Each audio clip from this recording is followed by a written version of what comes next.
am here with my sister, Tracie Guy Decker, and she does use a hyphen. And I'm here with my sister, Emily Guy Birkin. She does not use a hyphen. No hyphen for me. And together we are doing Lightbringers, where we analyze the deeper meaning of the crime-solving devil TV show. And yes, we're totally overthinking it. So overthinking it. Yeah. So we're getting deeper into season 3. Yes. So today we have 305 and 306. Welcome back, Charlotte Richards and Vegas with some radish. Vegas with some radish is probably my most rewatched season 3 episode. I realize I haven't rewatched a whole lot of season 3 at all. And I'm kind of sad that I didn't, because Vegas with Radish is a really good episode. Such a good episode. It's really good. It's really good. But let's start from the beginning. The beginning. So welcome back, Charlotte Richards. Tricia Helfer is back with all of her teeth. She has so many teeth. And actually I thought that episode was, we didn't know Charlotte, the actual Charlotte at all before. So this is really, because we met her after she had already died with the screwdriver to the back of the neck. So this has been, it was kind of interesting to actually sort of get to see her. The real Charlotte. Yeah. It is. And the way that she reacts to the fact that she's lost time and that, what she does remember was hell, right, is so relatable. Yeah, it's definitely plausible. Like, talking to herself in the mirror, like, you're not crazy, don't let them know you're crazy kind of thing. Yeah. It was definitely, it felt very plausible, especially from someone who as high achieving as Charlotte is meant to be. Yeah. Well, and the way that she handles not knowing what's going on, like in that first scene where she's in the precinct and she's like, what part of closing my briefcase did you not understand? Yeah. So very much fake it till you make it. And her reaction to Dan also is heartbreaking for poor Dan, but also like completely understandable in terms of like, she is trying very hard to hold it all together and not let anyone see that she is completely lost. Yeah. And that scene when she shows up at the penthouse and she's like, this finally made sense. Of course I'm sleeping with the tall, dark, and handsome, Yeah. And then, the physical comedy of him like climbing on the piano and the noise on the keys. Yeah. Oh my gosh. Pretty great. It's pretty great. Yeah. Yeah. I love that. Love that moment. Yeah. That was pretty cool. Even as upsetting as it is. And then their moment between Lucifer and Charlotte at the end, where she asks, like, you knew me when I wasn't me. What was I like? And even knowing that that's not her, like there's this intimacy between them, Well, it's interesting because he allows himself sort of a moment of emotional vulnerability in this stranger's presence, because she doesn't feel like a stranger to him. So and then they sort of acknowledge it. They break the spell when he's like, yeah, but that wasn't you. And she's like, no, it wasn't. So like there's this spell of intimacy and vulnerability that then gets broken by acknowledging that that wasn't her, even though it's the same physical presence. It was interesting. Actually, speaking of the same physical presence, Ella, I used to see a light in you and now all I see is darkness. I feel like the showrunners give us mixed signals about Ella. Yeah. and her judgment about people, because even just to this point, I mean, like, forget about what's gonna happen, which makes it even more confusing. But even just to this point, right? She fangirled over Bobby Lowe. She fangirled over Pierce. Yeah. But then there's this thing with Charlotte where she did see, like, the dramatic irony is that we know there was a literal light. Yeah. So I don't know. It's an interesting sort of like, mixed signals. Odd judge of character. Like, not good, odd. Yeah. Although I think they also, in these two, seeing, so she had that moment where she said, I used to see a light in you. And then in the next episode, when she tells Lucifer that counting cards is part of the way she makes the voices quiet, like that's also like kind of a little bit of foreshadowing of what we're going to learn about her in the future. She's a much more complex character than I think we sometimes give her credit for. Like, not you and I, because you have said that you think she's one of one of the most unique characters on TV. But in like, they put her in that type, that sort of quirky, smart science type, in this like manic pixie dream girl. But like NCIS has that same person as the science. There's she actually fills kind of a specific slot in the crime procedural. And yet, she seems like there's an extra layer of the spirituality and the I don't know what to call it. Yeah. There's an extra layer to Ella that's not there for that the trope. Yeah. And I'm not super familiar because I don't watch NCIS or any of those things, but like, is her like fierce? I mean, I think fierce loyalty that fits with that trope, I think. Yeah, I think but so. Just the way that just thinking the fact that like she went and confronted Charlotte on Dan's behalf, and the way that she not only went with Lucifer to Vegas, but like pointed out where he was lying to himself and things like that. So I just, what a really good friend she is. Even though she totally invited herself on the Vegas trip. She totally did. Yeah. So anything else on Welcome Back, Charlotte, or can we move on to like the juicier one? I would like to talk a little bit about the pudding. Oh yeah, good call. Yeah. So from what I suspect was a throwaway line in Welcome to not Welcome to Stabby Town. Trip to Stabby Town. Oh, back in season 2. Yeah. I suspect that was like just a joke for that moment. They have made part of Dan's character. Yeah. Because they have the callbacks, other people stealing his pudding. And then, like he likes this pudding and it fits because he does work out because it has twice the protein. Yep. But it's just one of those things when you get a peek into an industry you're not a part of, and you're sitting there going like, it's pudding. So like you have a fixer who's following people and threatening people over recipes for pudding.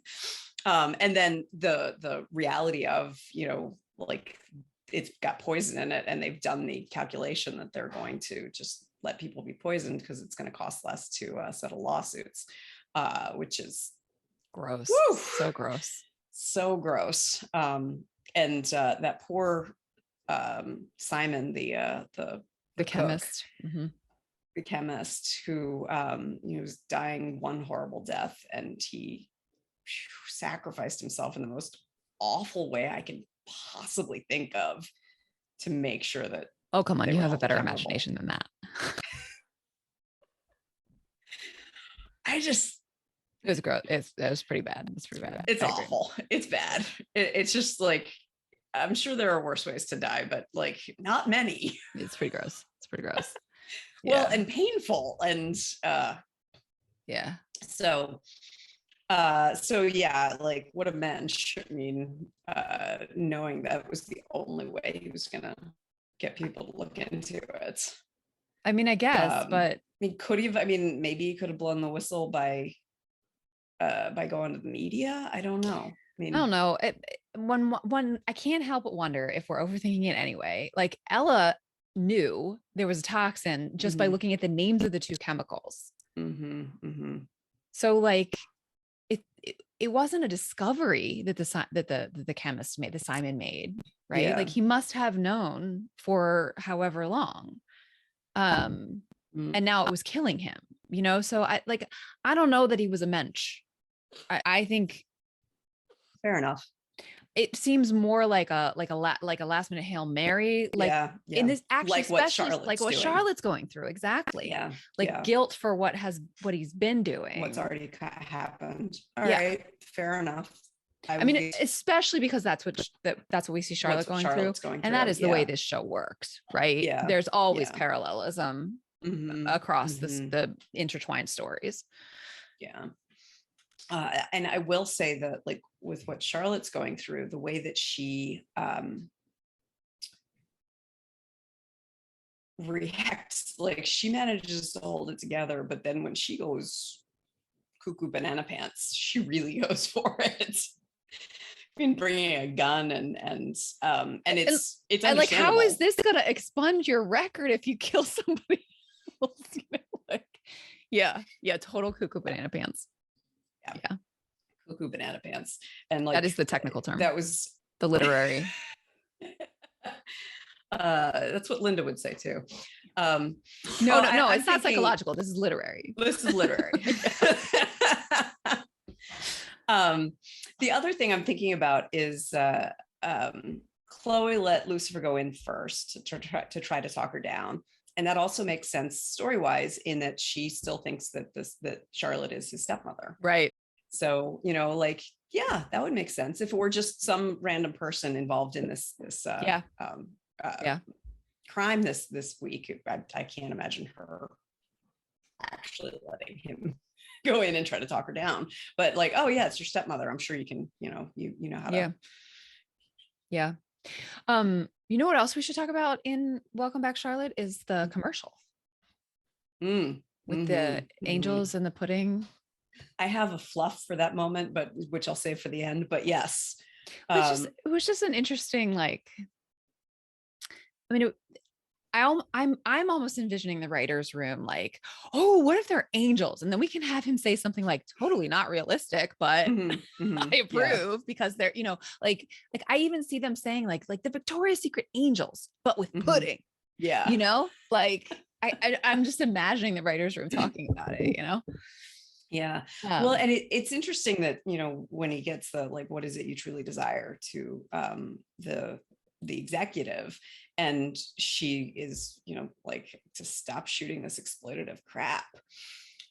And it's very weird that this person has a moral compass in some ways that I agree with, and none whatsoever in other ways that I think are more important. I don't like, I think not killing people, I'm going to put higher above, making sure that we do not objectify women and use sex to sell pudding. Yeah. So, but like, it's really tough because, like, I don't, but, and again, this is one of those where the show gets to have it both ways, because it gets to call it exploitative while lovingly passing over every single one of those scantily clad women and a few men. Right. Yeah. I mean, it's interesting too, that the last thing we hear her say before she interacts with Chloe and Lucifer is like, more pudding in Blondie's mouth. I don't care if she can't breathe. Yes. Right? So to your point, she cares much more. She seems to care more about the, over sexualization of her product than about the fact that it's killing people. Yes. Although she's still doing it, even though she says what I really want is to stop it. So, just, the almighty dollar is it's a powerful God. It's most powerful God. Yes. Yeah. Okay. Now, have we talked enough about Charlotte? Welcome back, Charlotte. Let's move on to Vegas with some Radish. I love that episode so much. Really good. It's really good. The first thing I have to say about it is, I think you pointed out when we rewatched the first episode with Candy, that they kept saying she was an exotic dancer and she's a singer. I don't think they knew that when they filmed. Yeah. I think that like that this whole backstory, although maybe not, because he paid off the loan shark, but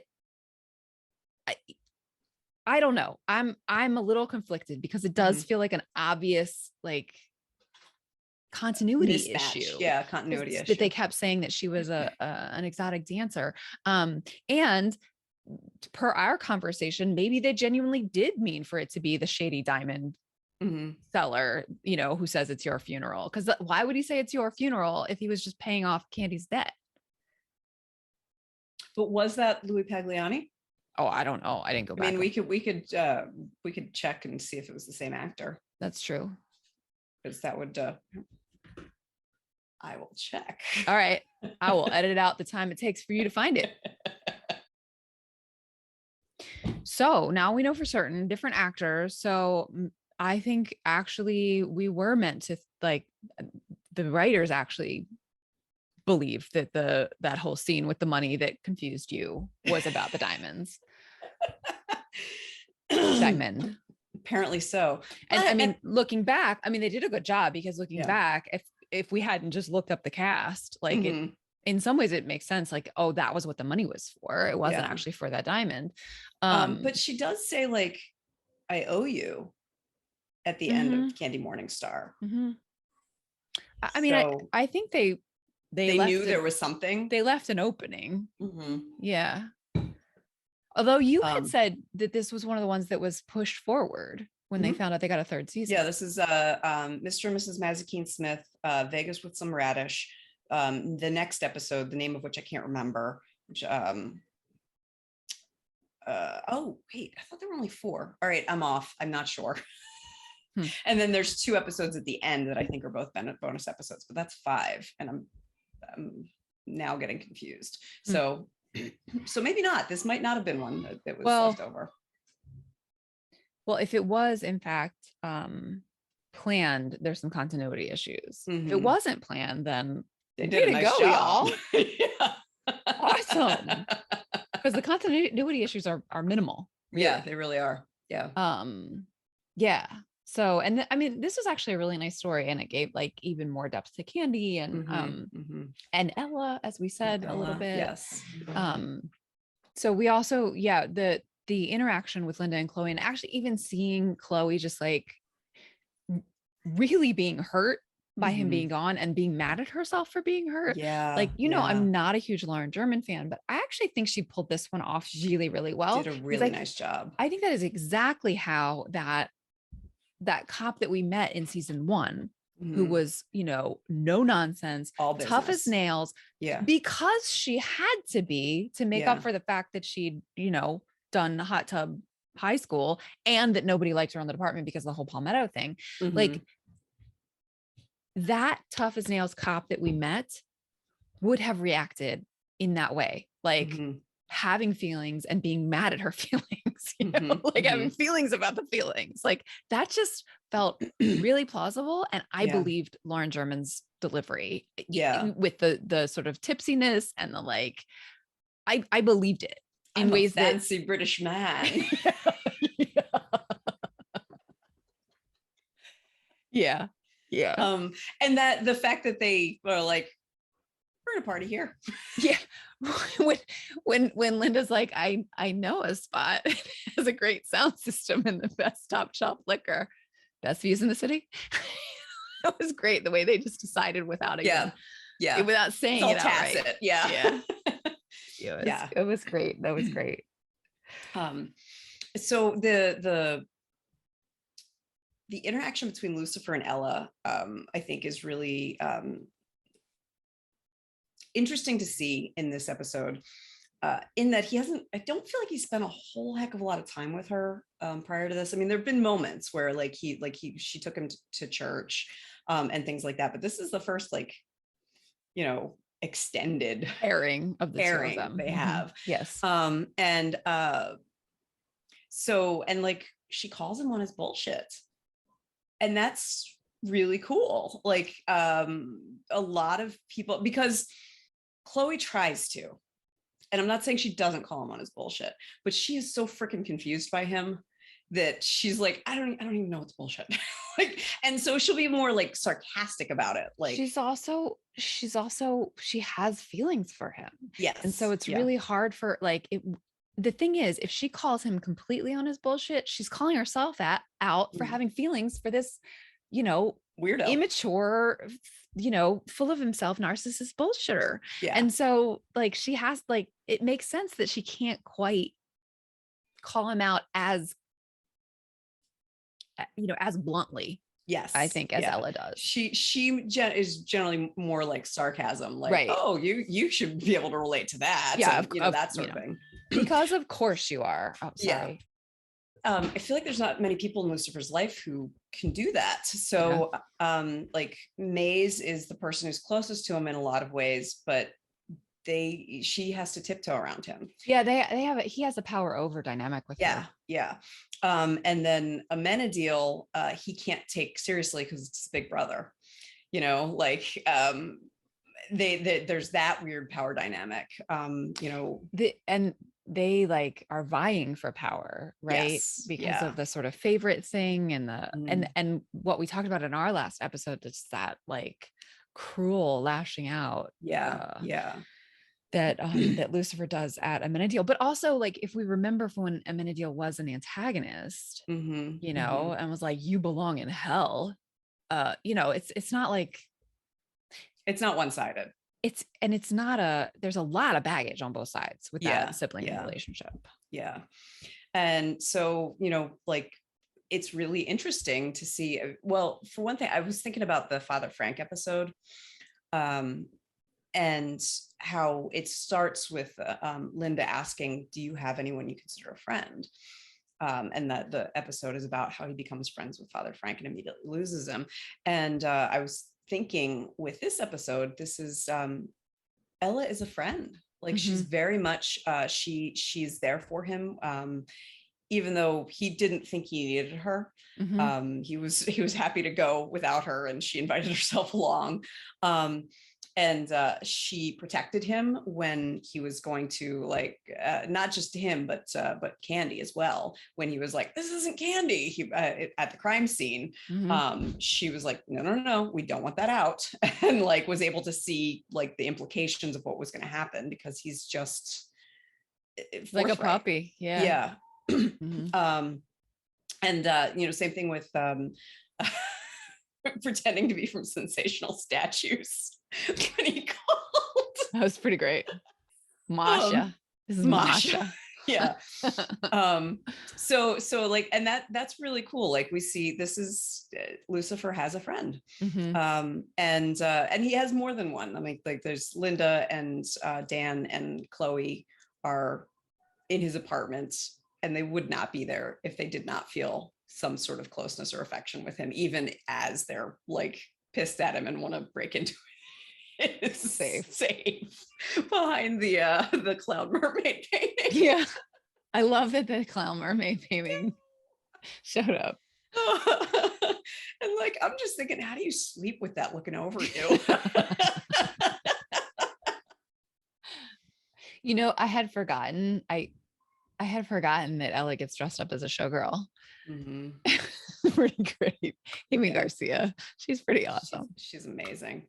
I do want to say though, so she recognizes the casino, or just the sound of it. The sound of the one specific slot machine, which I'm like, I'll give it to them. But it's clearly that's a casino that she's already been banned from. She's already been banned from there.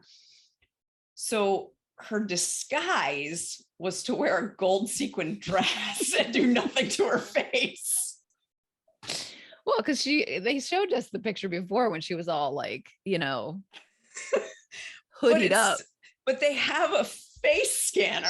I mean, you'd at least need to do like contouring for like, those with the dark and the thing. Yeah, to make the face scanner not catch you. And like, I was just like, is this really?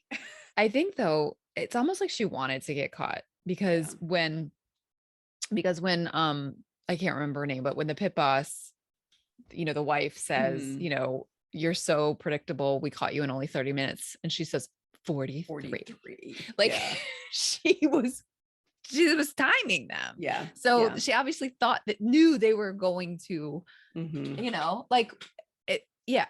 And then what does she say? She says, I think we should stop talking. And by we, I mean you. Is that what she says to him? Yes. Like she knew exactly what was going to happen. Yeah.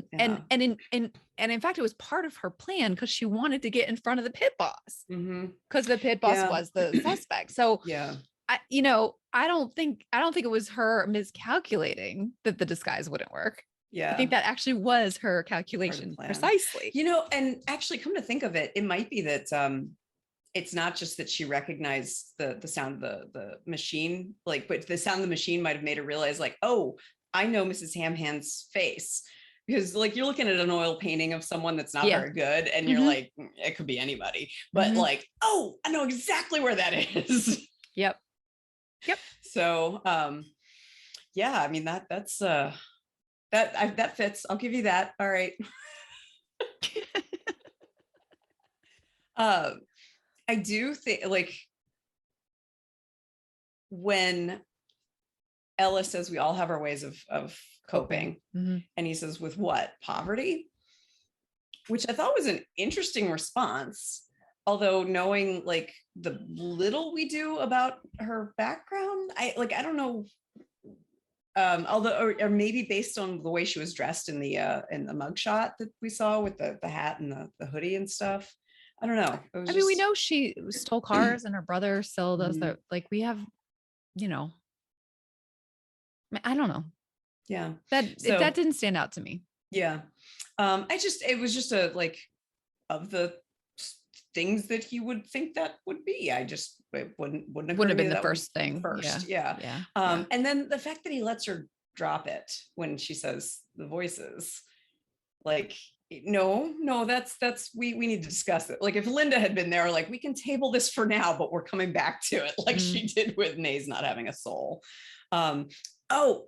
I want to say it kind of makes me sad that in all the people we see Ella give a hug to, Candy is the only one who has an appropriate reaction. Like she did need a hug and it took her a second, but then she's like, yeah, I need this. Yeah. And then Lucifer's like, okay. Yeah. Because poor Candy, she's in a tough spot and she's got to feel terrible about her friend dying. Yeah. Which, I mean, you're trying to be a good person, trying to help someone out. How could you possibly know? Yeah. So, I do want to talk about the flashbacks. Yeah. So, first of all, I love seeing Lucifer a mess. Yeah, me too. So when he's a mess at the bar and she's singing Fever, thank you. I love that. And like even the bartender's like, who is she? Not the one singing, right? The one you're moping about. So the way that he reacts to Candy is just delightful, in that he's like, well played. Goes to get his stuff back, sees that she's being hassled, and then breaks into her apartment, which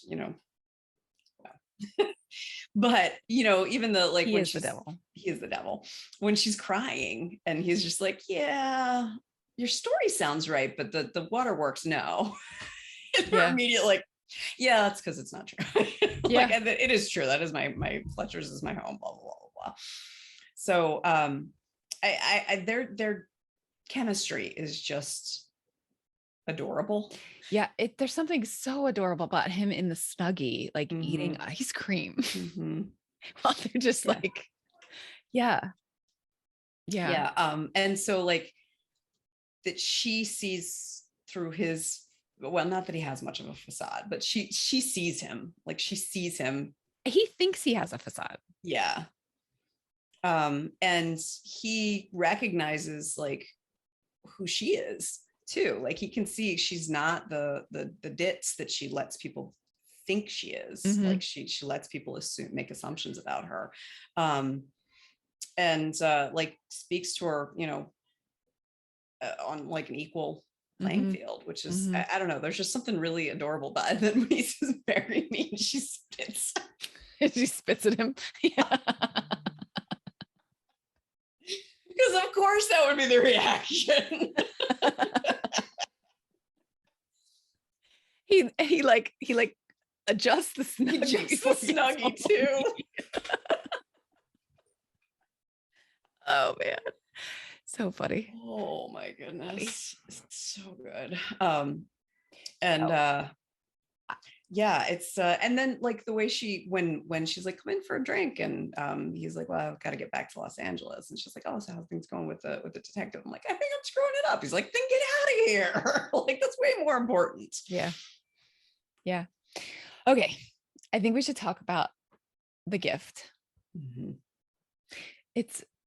It becomes such a thing, like a through line in the future. Mm-hmm. I'd forgotten that this was the moment that it is given. And I also had forgotten that Chloe wakes up while he's doing his like you're asleep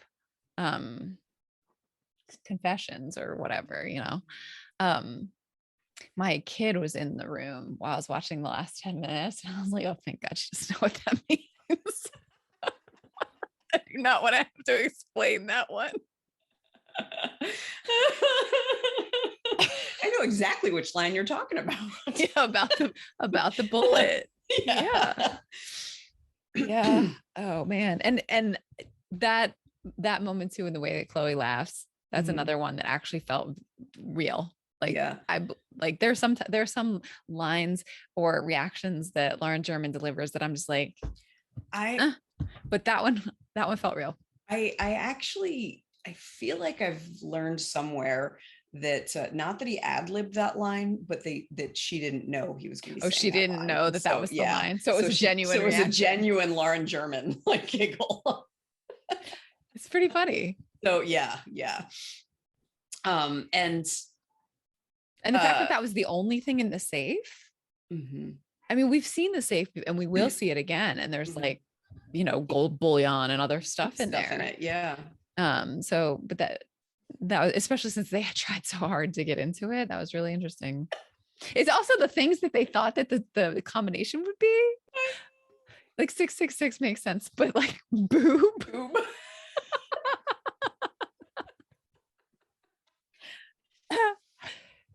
And like I wonder if someone who can see patterns or something like that can figure out what the combination actually is. And it was Chloe's birthday, since it had her birthday gift in it. That would be cool. That's my guess. So he changes it depending on what's in there. Yeah, he changes it on the regular. Right. Yeah, like changing your password. It's that's good safe hygiene, and just the same like password hygiene. Exactly. I do also want to mention, so like we see that she's awake, but from Lucifer's point of view, he can't tell. But then when she's like, she realizes he's opening the safe, and she does that. Oh, yeah, to make sure he knows that she's awake. How did you get a job in high school? It's like the worst. So between that and then my pet peeve, this is another one of those like, who is with Trixie?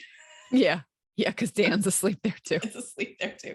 Oh, did you notice that the cake that Dan got her was like remaindered because it said happy birthday, and it was like the candles were in there, so it looked like it had written Chris, and so we put it in there so it looked like Chloe. I did notice that it said Chris. I didn't pause it to look. That's really funny. Yeah. And so like when he's so pissed off, like stealing my thunder, like, well, you could have gotten the cake that actually had her name on it.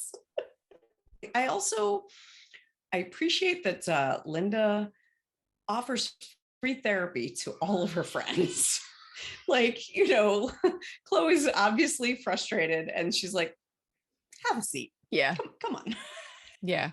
And like, I'm just imagining like, that's gotta be tough for a therapist. Yeah. So, but it also, she's like, let's go over there, drink all his whiskey. Yeah. Play his piano. Look at his copy of Hamlet. Yeah. Right. Whew. Okay. I think we have done quite a bit of overthinking. I'm just looking at the time. We have overthunk for quite some time.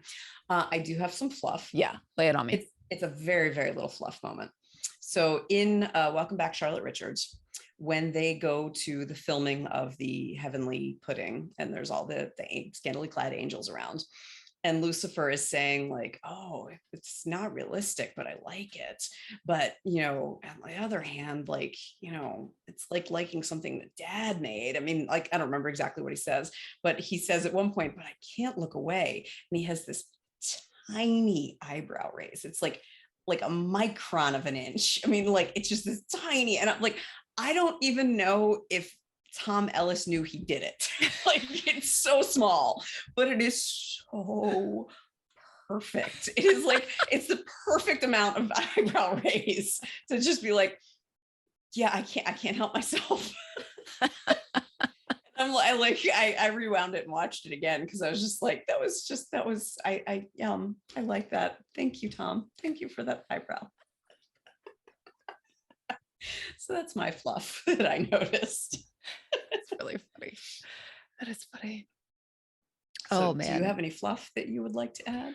I'm not sure that I do. I think I mean, we talked about some of the moments, like when Charlotte jumps his bones and piano, like little tinkling on the piano. Yeah. And that and Ellis's like full body discomfort. What an incredible physical comic he is. He really, yeah, he really is. Yeah, I mean, I know I missed both Maze and Amenadiel in these two episodes, like especially when they're in the penthouse, like trying to get into the safe. Like, I mean, I guess they didn't trust Amenadiel to not tell him, but he would have been the first one I would have called, not Dan. You know, but yeah, I love that Dan is just like, I come packing spackle. And it's this tiny little thing, spackle. Well, also when Lucifer gets there, the thing is not spackled. It's still a mess. Yeah, so I guess they got distracted from the whole spackling exercise. Well, there's a lot of emotional stuff going on. And Dan had to catch up with the drinking. Well, also like a little weird for Dan, right? Like, because his ex is like freaking out because there's like the triangle, like it's almost like they want us to just forget that Dan and Chloe used to be a couple. Yeah. I'm not sure they would call him. Yeah, or that he would come. Like, sure, I'll come to Lucifer's apartment and help you break into his safe. Yeah. Because you're upset that he left town on your birthday. I'm not sure that would have been a yes. Yeah. That's a good point. That's a good point. Snake hips.